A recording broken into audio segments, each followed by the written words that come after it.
먼저 말씀과 함께 41쪽의 본문을 제가 읽도록 하겠습니다. 야곱은 라반의 아들이 자신을 모함하는 말을 듣게 됩니다. 또한 라반에게도 불편함을 느낍니다. 그런 아내들을 불러놓고 자신의 이야기와 하나님의 뜻을 말하게 되고 급기야 라반 몰래 가족과 재산을 가지고 도주하게 됩니다. 이를 알게 된 라반은 즉시로 그들을 따라잡고는 몰래 도주한 것과 드라빔 절도에 대해 질책합니다. 그리고 그는 드라빔을 샅샅이 수색해보지만 발견하지 못합니다. 그러자 야곱이 삼촌의 부당함을 책망하자 라반과 야곱은 돌기둥을 세워 상호 불가침 조약을 맺고 헤어집니다. 아멘. 창세기 31장을 크게 세 부분으로 나누어 보면은 1절에서 16절까지는 야곱이 삼촌 라반의 집에 떠나기를 결심하는 장면이 나옵니다. 그리고 17절에서 42절까지는 라반 몰래 야곱이 떠나게 되고 라반이 뒤늦게 그 사실을 알고는 뒤쫓아오는 이야기가 기록되어 있습니다. 그리고 43절에서 55절까지는 야곱과 라반이 서로 언약을 맺고 화해하며 모든 가족들이 서로 마지막 인사를 하고 헤어지는 장면, 그 장면이 기록되어 있습니다. 그러면 오늘은 이 본문을 통해서 세 가지 기도 제목을 함께 나누고 기도했으면 합니다. 먼저 첫 번째 기도 제목은 세상의 고난과 두려움을 이겨낼 수 있도록 주님 함께 동행하여 주옵소서라고 기도하겠습니다. 세상의 고난과 두려움을 이겨낼 수 있도록 주님께서 함께 동행하여 주옵소서라고 기도하겠습니다. 우리 다 함께 3절의 말씀을 읽겠습니다. 본문 3절의 말씀입니다. 시작. 여호와께서 야곱에게 이르시되 내 조상의 땅 내 족속에게로 돌아가라. 내가 너와 함께 있으리라 하신지라. 아멘. 야곱이 고향을 떠난 지 20년이 되었을 무렵 드디어 하나님께서 야곱에게 말씀하십니다. 너의 고향으로 돌아가라. 그리고 한 가지 약속을 더 하시지요. 그것은 내가 너와 함께 있을 것이다 라는 약속입니다. 야곱은 아버지 이삭과 형 에서를 속이고 장자가 받을 축복권을 가로챘습니다. 이에 화가 난 형 에서가 끝까지 야곱을 죽이고자 하는 분노로 가득했습니다. 이 일은 벌써 20년 전의 일이지만 다시 고향으로 돌아간다면 형 에서가 야곱을 용서해 줄 리가 없다라는 생각에 돌아가지도 못하고 여기 있을 수도 없는 그런 큰 두려움에 쌓여 있었던 것이죠. 이 모든 상황을 다 아시는 하나님께서 야곱에게 찾아오셔서 야곱아, 고향으로 돌아가라.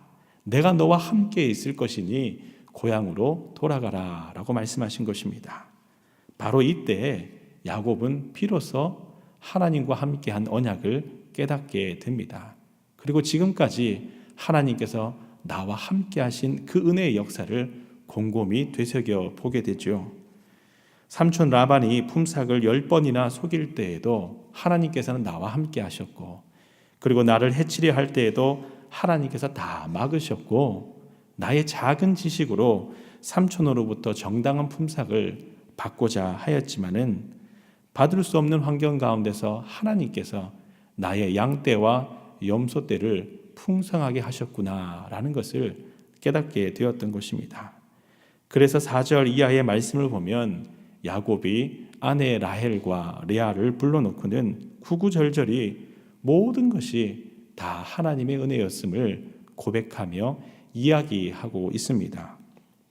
여기서 우리가 알 수 있는 중요한 교훈은 하나님께서 함께 하실 때에 부족함 없도록 하나님께서 모든 길을 인도하신다라는 것입니다.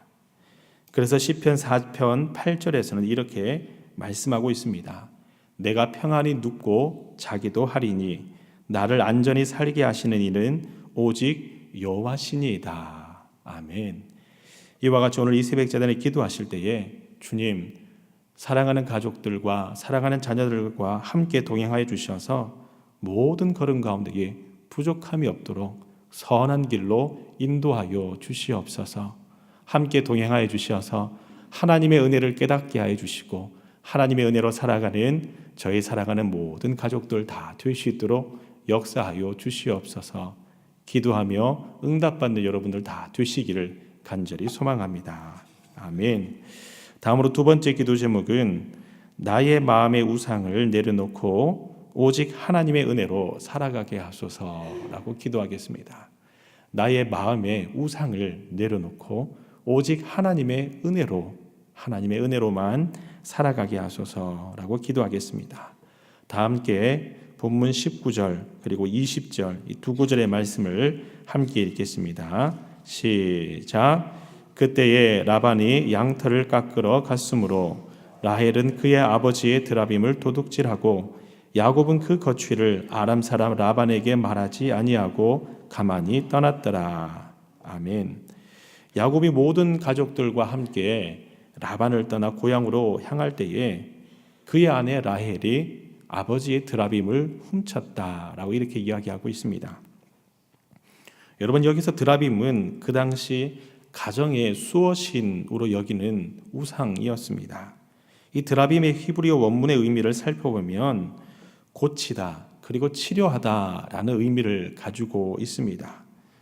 그래서 치료자라는 문자적인 의미를 가지고 있는 이 드라빔은 가정을 회복하고 세우는 치료자라는 의미를 가진 우상이었던 것입니다. 이 드라빔은 당시 두 가지 의미를 가지고 있었습니다.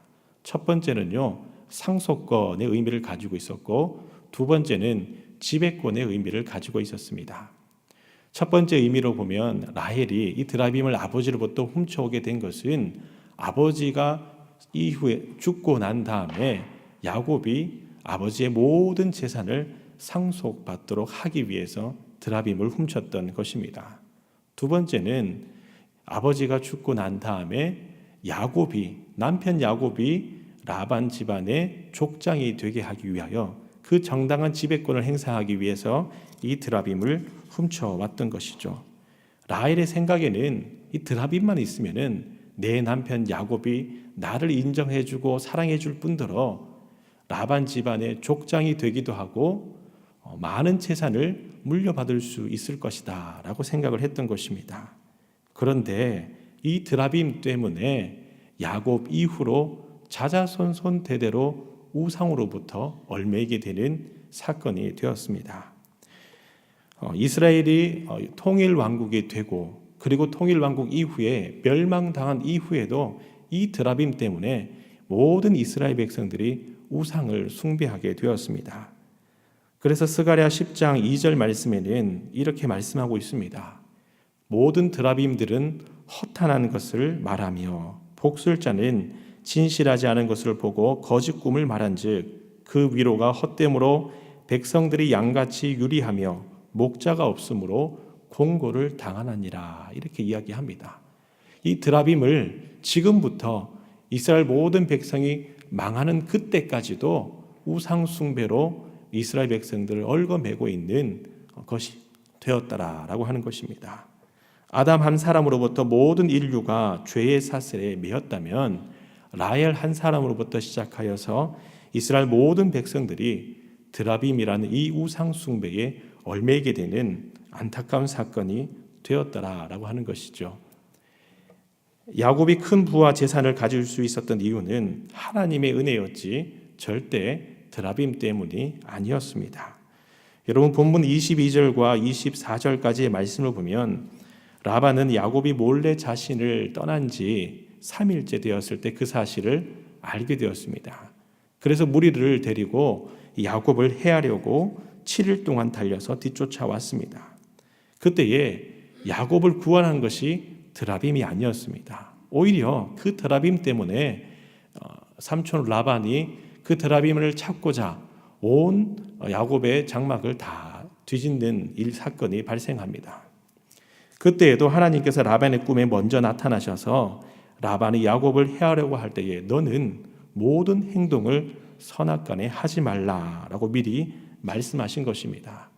여기서 라반의 마음이 선한 마음으로 바뀐 것도 하나님의 은혜였지 드라빔 때문이 아니었습니다. 여기서 우리가 알 수 있는 중요한 교훈은 하나님의 은혜만이 성도의 힘이요 소망이다라고 하는 것입니다.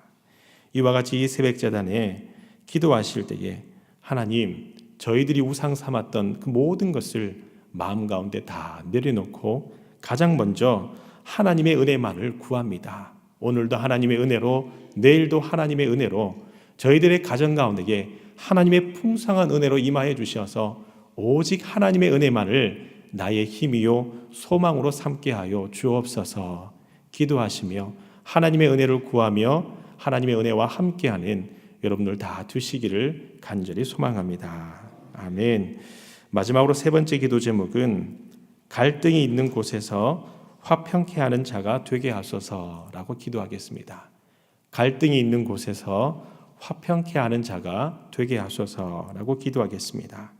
우리 다 함께 본문 44절과 45절의 말씀, 이 두 구절의 말씀을 읽겠습니다. 시작. 이제 오라, 나와 내가 언약을 맺고 그곳으로 너와 나 사이에 증거를 삼을 것이니라. 이에 야곱이 돌을 가져다가 기둥으로 세우고. 아멘.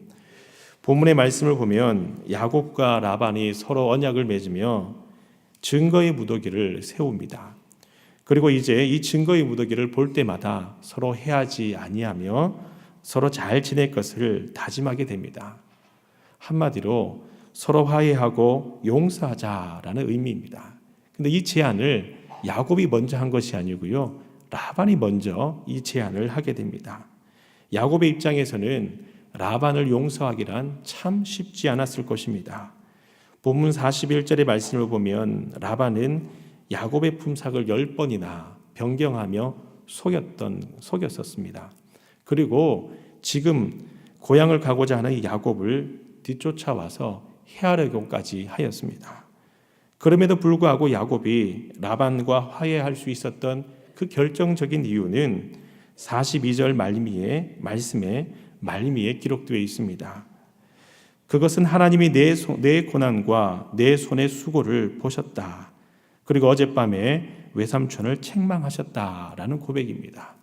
여기서 중요한 것은 하나님께서 내 고난과 내 손의 수고를 보셨다. 하나님께서 다 아시고 하나님께서 라반 삼촌을 책망하셨습니다 라는 고백이죠. 야곱이 아무리 삼촌 라반의 부당함을 여러 번 이야기하였지만은 라반은 마음을 돌이키지 않았습니다. 그러나 하나님께서 라반의 꿈에 나타나셔서 라반에게 직접 말씀하신 이후로는 라반의 마음이 바뀌었다라는 것이죠. 여기서 우리가 알 수 있는 중요한 교훈은 갈등이 있는 곳에 온전한 문제의 해결은 하나님의 손에 달려있다라고 하는 것입니다. 갈등이 있는 곳에 온전한 문제의 해결이 하나님의 손에 있음을 알고, 그리고 하나님께서 야곱의 모든 고난과 수고를 다 아시고 응답하시고 갚으셨다라는 고백이 야곱의 고백인 것입니다. 그 이후로 야곱은 하나님께서 다 아심을 믿고 묵묵히 순종하며 형 에서를 만나러 가게 됩니다.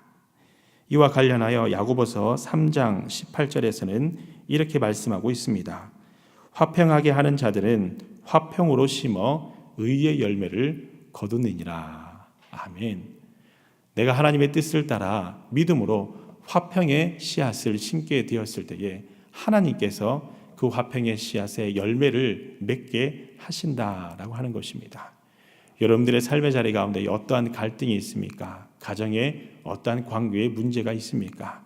화평으로 하나님의 말씀으로 그 의의 열매를 맺을 수 있는 여러분들 다 되시기를 간절히 소망합니다. 하나님께서 여러분들의 상황과 환경과 여러분들의 마음을 다 아시고 기도하며 믿음으로 설 때에 그 걸음 가운데에 하나님께서 모든 문제를 선한 길로 인도하여 주실 줄 믿습니다. 아멘. 우리 다 함께 세 가지 기도 제목으로 기도하도록 하겠습니다. 첫 번째 기도 제목은 오늘 나눈 기도 제목과 같이 고난을 이겨낼 수 있도록 주님 함께 동행하여 주옵소서.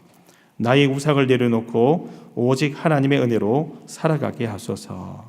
그리고 갈등이 있는 곳에서 화평케 하는 자가 되게 하소서라고 기도하시고, 두 번째로는 제주 성지순례 여정을 안전하게 지켜주시옵소서 기도하시고, 오늘 있을 어머니 기도회가 성령 충만한 시간이 될 수 있도록, 그리고 장로 임직 선거가 공정하게 잘 진행될 수 있도록 교회의 모든 일정을 위하여 기도하시고, 마지막으로 담임 목사님의 모든 사역 가운데에 영육간에 강건할 수 있도록 기도하신 후 여러분 각자의 기도 제목으로 기도하시고 돌아가도록 하겠습니다.